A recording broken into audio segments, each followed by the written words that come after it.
Bienvenue sur cette chaîne, j'espère que vous allez bien. Aujourd'hui on va parler des exercices spirituels, de tous ces outils que l'on peut trouver, du plus ésotérique au moins ésotérique, et surtout ce que je voudrais vous dire aujourd'hui c'est d'arrêter de les faire.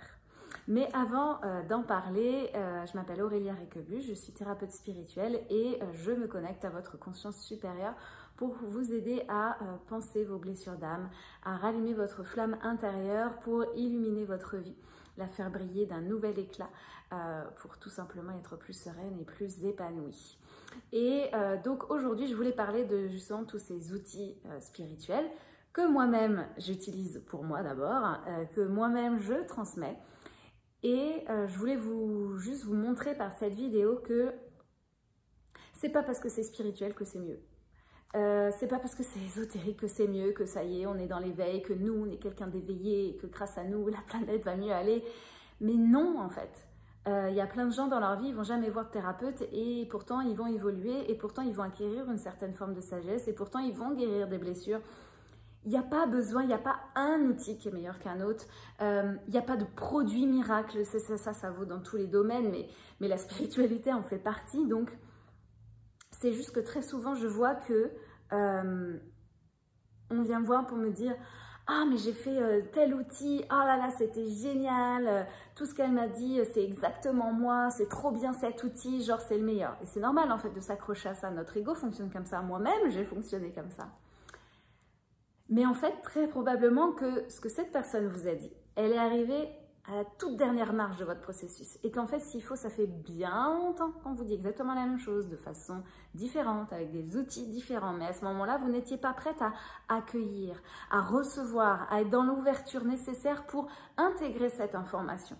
Et à force de, vous savez, quand on dit planter les graines, arroser les graines, toutes ces métaphores, mais ça veut dire la même chose. C'est qu'à un moment donné, ça percute, ça fait tilt.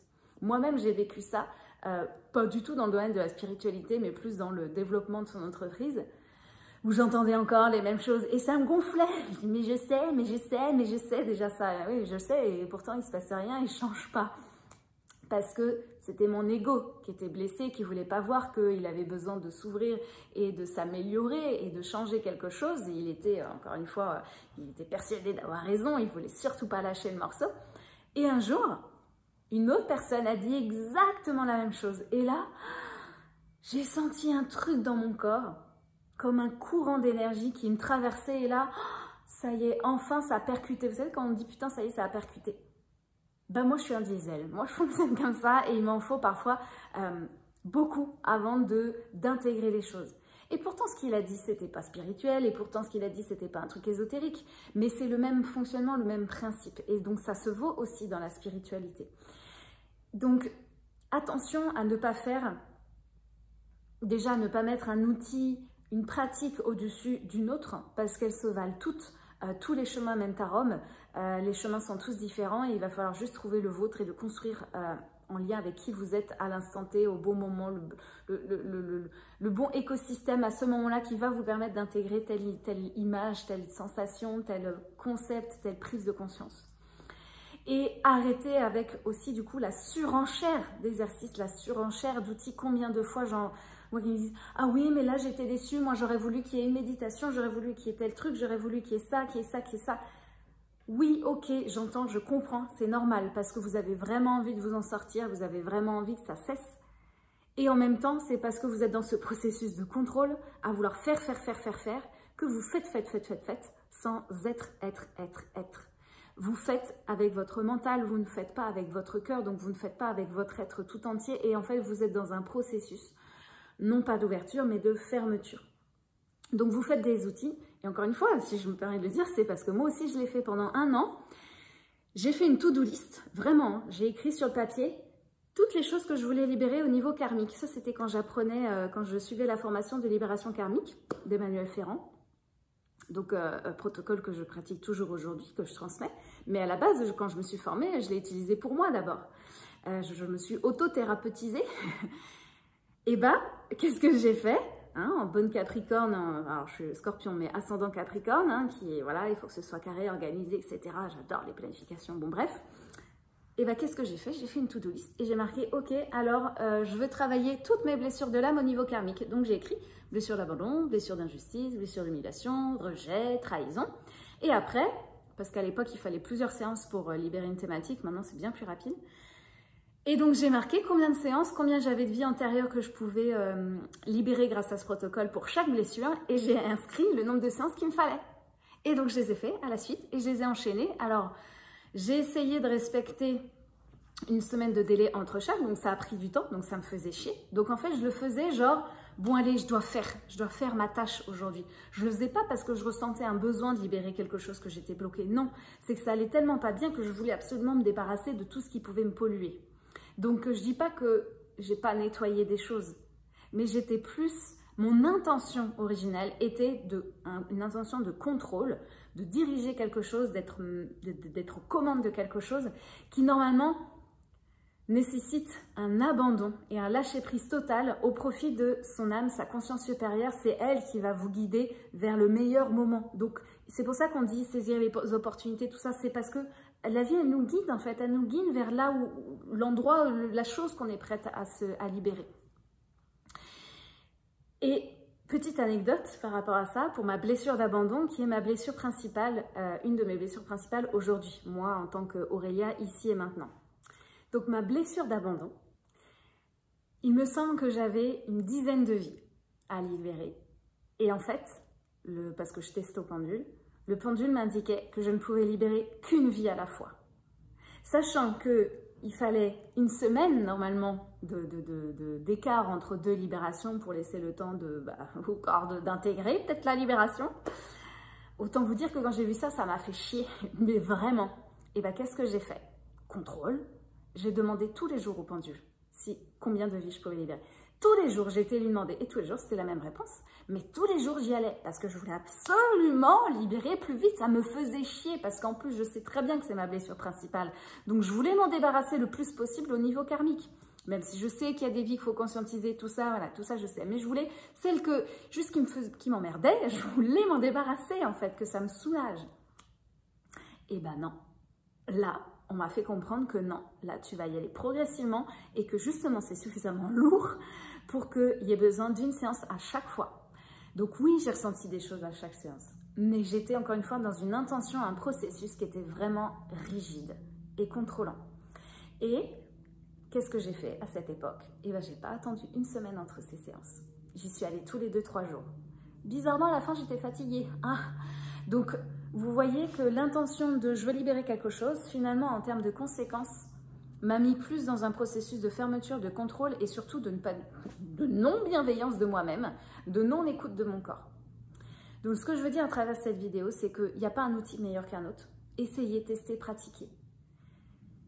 Et même s'il y a de l'impatience à libérer et qui est légitime et qui est normale, ça veut justement dire que vous êtes prête à libérer des choses, il va y avoir aussi besoin de temps. Et que si vous faites une to-do list d'outils, ok, je vais nettoyer ça, je vais faire ça, je vais faire, il faut que je fasse quelque chose, il faut que je trouve un outil. J'ai eu des libérations extrêmement puissantes, juste en me mettant dans une posture d'ouverture. Quand je parle de posture, c'est une posture intérieure, une façon d'être. Quand j'ai été dans l'ouverture, j'ai ressenti la guérison dans mon corps, j'ai ressenti un flux d'énergie dans mon corps. Et après, c'était guéri. Et j'ai pas fait de visualisation et de machin, etc. Encore une fois, c'est des choses que je fais dans ma pratique. Je vous mets en état de conscience. On va travailler au niveau spirituel. Donc, on fait des choses.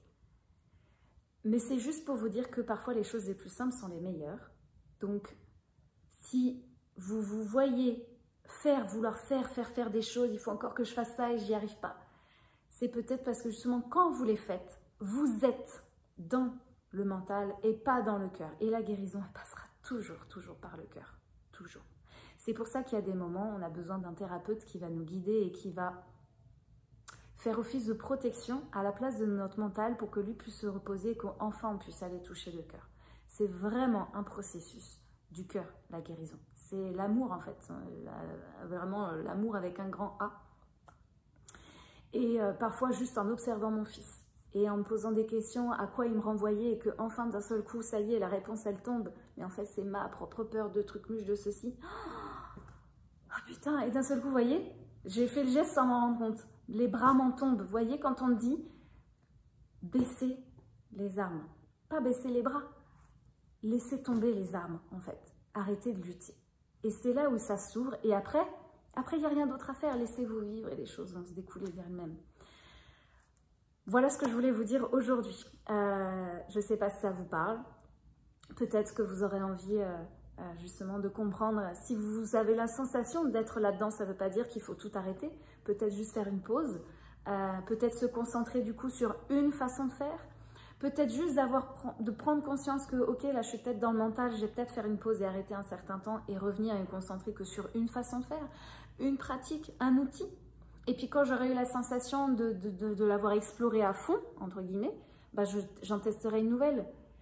Mais d'arrêter de tester à droite, à gauche, parce qu'encore une fois, pour moi, ça, c'est pas de la guérison, c'est juste du contrôle supplémentaire, avec un joli masque, une jolie illusion de spiritualité, d'ésotérisme. Et en fait, à l'intérieur, ça va toujours pas.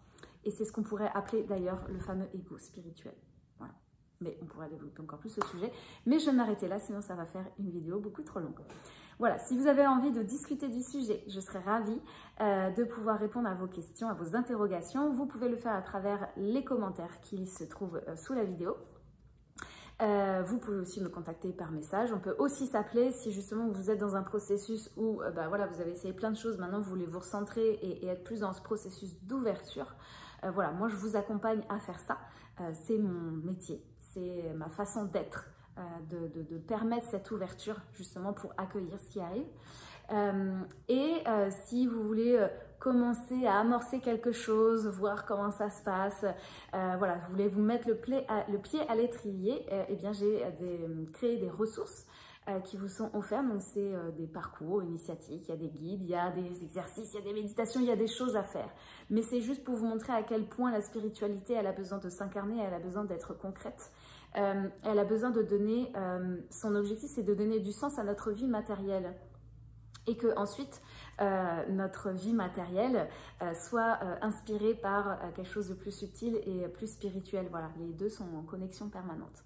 Donc voilà, j'ai créé des ressources pour vous guider en fait dans ce cheminement, surtout pour vous guider à revenir à l'intérieur de vous-même. Encore une fois, vous écoutez vous. Voilà, donc je vous mettrai les liens pareils, ils sont dans la description de la vidéo.